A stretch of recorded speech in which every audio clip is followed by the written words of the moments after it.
Здравейте, днес ще ви покажа как да стартирате програмата SoftInvoice, като за целта избираме иконката и съответно въвеждаме стандартните данни, потребителско име и парола, които са user, и чрез бутона Tab преминаваме на следващото поле парола и въвеждаме паролата 3 шестици. Следователно преминаваме с бутона Tab на бутона вход и чрез бутона Enter влизаме в програмата. Започвам от горната част да обяснявам, като започвам с функционалния панел нов запис. В него са разположени три бутона, като първият бутон е добавяне на фирма, втория добавяне на партньор и третия добавяне на стока. Под него се намира филтъра и списъка с наличните в програмата записи за партньори и получател.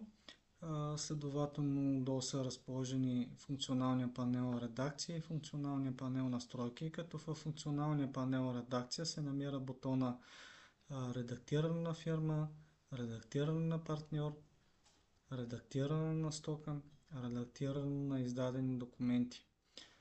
В панела настройки се намира бутона за създаване на начален номер задаване на начален номер на фактура, създаване на фактура от стокова проформа и оферта и съответно настройки за програмата. В тип на документи може да избираме какъв тип документи искаме да издадеме. Например, като фактура, проформа, дебитно, кредитно, стокова, оферта, сторно, протокол, протокол за лоб, ЧМР или платежно нареждане. Въвеждането на номера е по принцип автоматично, но имаме възможност и ръчно да бъде променен. Например, искаме да введем фактура 934, записваме и чрез бутона Enter автоматично се попълва. Съответно имаме възможността да избираме следните формати за документ с начислено ДДС, документ с нулева ставка, документ без начисляване на ДДС, документ с произволно ДДС, документ с произволна сума. От полето от дата избираме на коя дата съответно от коя дата да бъде издаден документа. Избор на получател става чрез от списъка и чрез, да кажем, двукратно щракане върху полето чрез мишката. Съответно автоматично се попълват данните на получателя в функционалния панел получател. Тук можем да избираме или да въвеждаме ръчно съответно стока или услуга. Да кажем в нашия случай принтер, Brother. Чрез бутона Top преминаваме на следващите клетки, въвеждаме количество 1, въвеждаме единична цена, която в нашия случай в момента е без ДДС, която е примерна. Може да въвеждаме търговски отстъпки.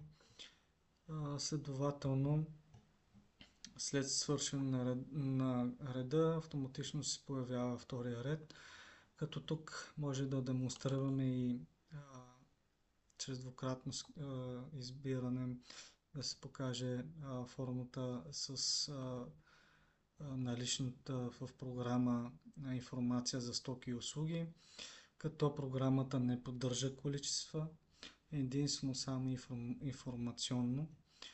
Съответно избираме си съответната стока, тя автоматично се попълва. В панела данъчна основа виждаме съответно данъчната основа, ДДС-то и общата сума, която трябва да заплати получателя. Чрез панела и избор начин на плащане имаме две възможности, като в брой и банков превод. Като избереме банков превод, автоматично се попълва банката, кода и банковата сметка. В панела плащано стоката услугата с полученина имаме възможността да избираме датата на получаване, мястото, съответно ако не ни харесва място, можем да го изтрием и да въведем ново.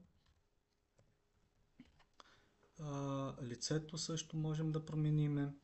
Основание на сделката имаме възможност да избираме готово зададени параметри, но имаме възможност да ги премахнем или да се допълним наши. В условия и срок за плащане в този панел имаме възможност да изберем условия. В нашия случай при забавяне на плащането получател дължи лихва в размер на, избираме го условието, съответно въвеждаме крайен срок от полето за избор на дата и лихвения процент, който може да бъде винаги различен на съответната фактура, в зависимост от обстоятелствата за издаване на документа, и чрез бутона избор се прехвърля автоматично съответната стойност. Съставил също можем да променим ръчно или да избереме чрез функционалния бутон. Съответно избираме си нашия съставител. От описание на сделка можем да изберем или да променим ръчно съответното описание на сделка. В нашия случай ще изберем едно предварително въведено. В панела данни за транспорт не е задължително да се въвеждат допълнителни данни, ако не е необходимо. Например, може да бъде използван съответно или премахнат от софтуерните настройки, като имаме възможност там да си избереме дали да се визуализира ли този панел, но това ще бъде демонстрирано в допълнително видео в последствие. Като съответните бутони имаме възможност да си избираме условията или да попълваме ръчно условията, дестинацията, превозвач и автомобил. Чрез бутоните в функционалния панел запис и печат можем да запишем съответно и да разпечатаме фактурата след запис. Общо взето това е въвеждащо се и запознаващо се видео с първоначалния изглед и функционалностите на основния екран на програмата. Благодаря ви за вниманието.